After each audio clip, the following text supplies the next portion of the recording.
వైష్ణవి చెప్తాది, మీరందరూ వెనకాతలో చెప్పి ప్రామిస్ చేయాలి. ఓకేనా? స్వతంత్ర ప్రతిజ్ఞ.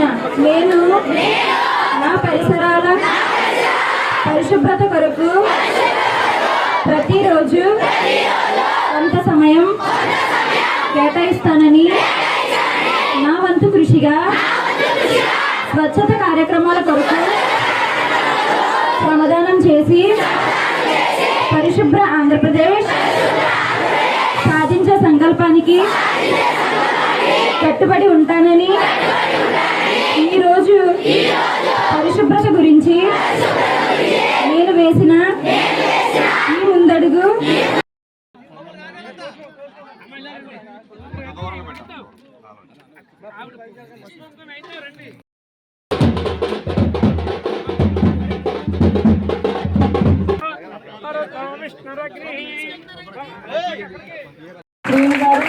అదేవిధంగా మనకి స్వచ్ఛాంధ్ర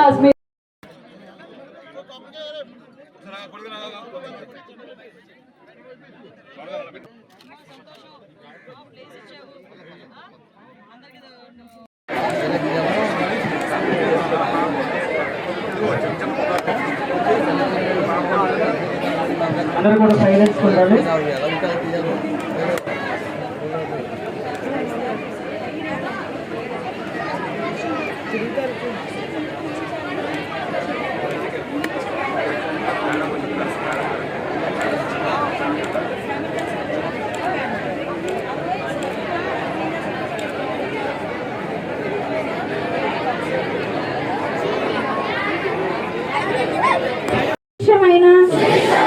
ఆనందకరమైన ఆంధ్ర రాష్ట్రాన్ని నిర్మించడానికి నాతో మొదలైన ఈ నిర్ణయం ద్వారా నా రాష్ట్రాన్ని స్వచ్ఛ ఆంధ్ర, స్వర్ణ ఆంధ్రగా తీర్చిదిద్దేటట్లు నా వంతు కృషి చేస్తానని ప్రమాణం చేస్తున్నాను.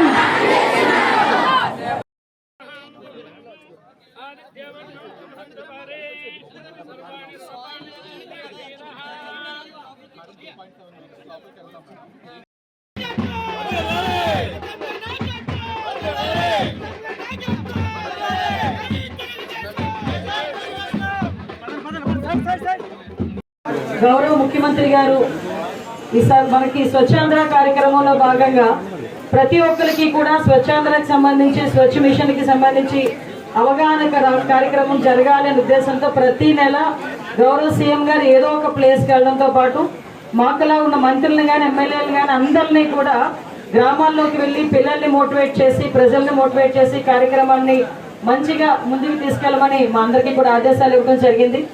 అయితే ఈరోజు కాన్స్టిట్యున్సీకి వచ్చేటప్పుడు ఏ ఊరు వెళ్దామా అంటే ఎందుకో నాకు రాజానగరం, వెంకటనగరం గుర్తొచ్చింది. చిన్న ప్రాంతీయ అభిమానం కూడా ఉంటుంది కదా, ఆ అభిమానం మీద కంపల్సరీగా ఊరు వెళ్దామని చెప్పి కార్యక్రమం పెట్టుకున్నాం. ఈరోజు డిఫరెంట్ డెవలప్మెంట్ ప్రోగ్రామ్స్ ఎన్నున్నా కూడా ఈ కార్యక్రమంలో పాల్గొనడం అన్నది నిజంగా నాకు ఆ దేవుడిచ్చిన వరం కింద పూర్వజన్మ సుఖం కింద భావిస్తున్నాను. ఈరోజు ఈ కార్యక్రమం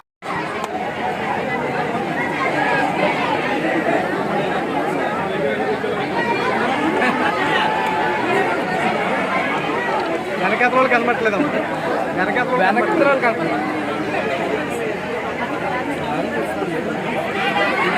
చెప్పండి. థ్యాంక్ యూ చెప్పండి.